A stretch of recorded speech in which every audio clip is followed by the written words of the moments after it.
आओ सीखे बोलने की कला। राष्ट्र संत पूज्य श्री चंद्र प्रभ जी का मार्गदर्शन।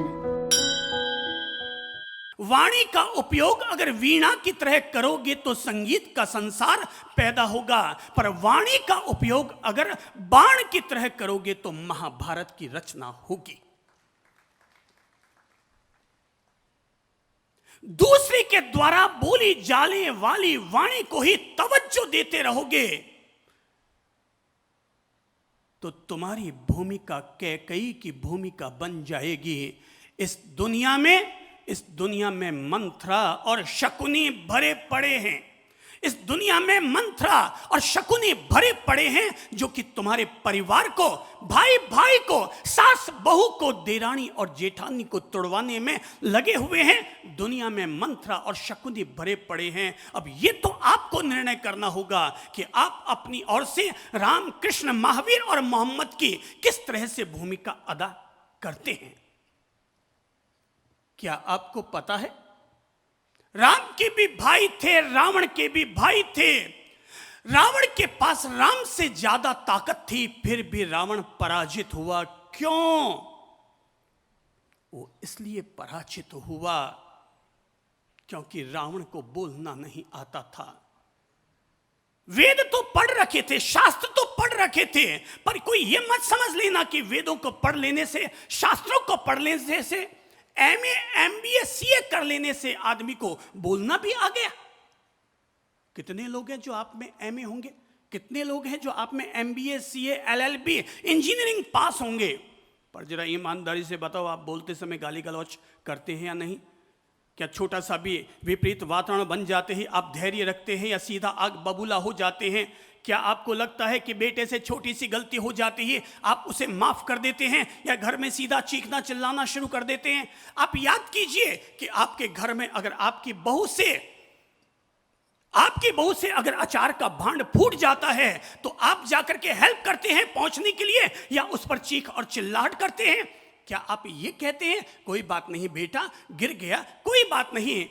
सास अगर बहू से जाकर कहती है बेटा कोई बात नहीं, अचार का भांड फूट गया, कोई बात नहीं, ला मैं साफ कर देती हूं, मैं भी जब छोटी थी ना तो मेरे हाथ से भी ऐसे ही अचार का भांड फूट गया था। आप इतने तमीज से बोलते हैं या अचार का भांड फूटते ही आप भी फूट पड़ते हैं और चिल्ला पड़ते हैं और कह पड़ते हैं अंधी है, दिखता नहीं? इतनी बड़ी शीशी तूने अचार की फोड़ डाली, अपने पीहर से तो तुझसे लाया नहीं जाता और हमारे घर में रोज नुकसान करती रहती है। अचार का भांड था 150 रुपये का भाई साहब। अचार का भांड है केवल 150 रुपये का। 1 किलो अचार है और 30 रुपये की आपकी शीशी है। 150 रुपये के भांड के चक्कर में आपने अपनी बहू का दिल तोड़ डाला। आप चाहते तो अच्छे बोल बोल करके आप बहू को जिंदगी भर के लिए फिर दोबारा ऐसी गलती न हो उसके लिए आप उसे अवेयरनेस दे सकते थे, पर आपने बदतमीजी के साथ बोलकर उसका दिल तोड़ा। और न केवल दिल तोड़ा बल्कि उसको आपके घर से जुदा होने के लिए भी मजबूर कर डाला। भाई लोगों, हमसे लोग कहते हैं पूना में कि आप तपस्या करवाइए, तपस्या करवाइए, तपस्या करवाइए। मैं आपको सबसे बड़ी तपस्या यह करवा रहा हूं कि आप अपने आप में यह बोध जगाइए कि मैं अपनी जुबान से कभी कड़वी भाषा का इस्तेमाल नहीं करूंगा। हम आपको यह तपस्या सिखा रहे हैं। इससे कोई फर्क नहीं पड़ेगा कि आपने साल भर में एक 8 दिन का उपवास कर लिया। 8 दिन का उपवास कर लिया, मेरी समझ से कोई बहुत बड़ा आपने स्वर्ग लोक को धरती पर नीचे उतार कर लेकर नहीं आ गए। पर अगर आपने इस चातुर्मास के दरमियान, अपनी जीवन की आराधनाओं के दरमियान, ध्यान रखना भाई लोगों, ध्यान रखना, जो व्यक्ति 1 मास क्षमण करता है, 30 उपवास, उसकी आत्मा की शुद्धि होती है। पर 30 उपवास के दौरान यदि कोई व्यक्ति गुस्से में आकर गाली गलौच करता है, उस व्यक्ति को 3 मास क्षमण करने का दंड मिलता है। कितना कहा मैंने?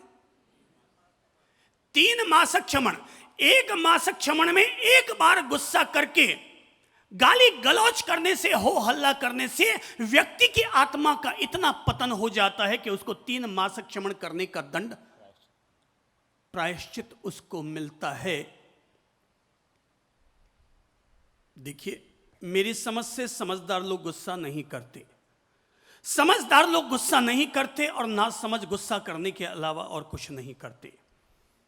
अगर कोई व्यक्ति गुस्से में हमें दिखता है तो हम समझ जाते हैं इस आदमी का माइंड आउट ऑफ कंट्रोल है, ये आदमी विवेकशील नहीं है, ये आदमी धर्म की बातें तो करता है, पर धर्म की बातें करने से कोई आदमी सच्चा धार्मिक नहीं हो जाता है। ऐ मेरे भाई, गुस्सा आ जाए और गुस्से में अगर बोलना चाहो ना, तो मेरी समझ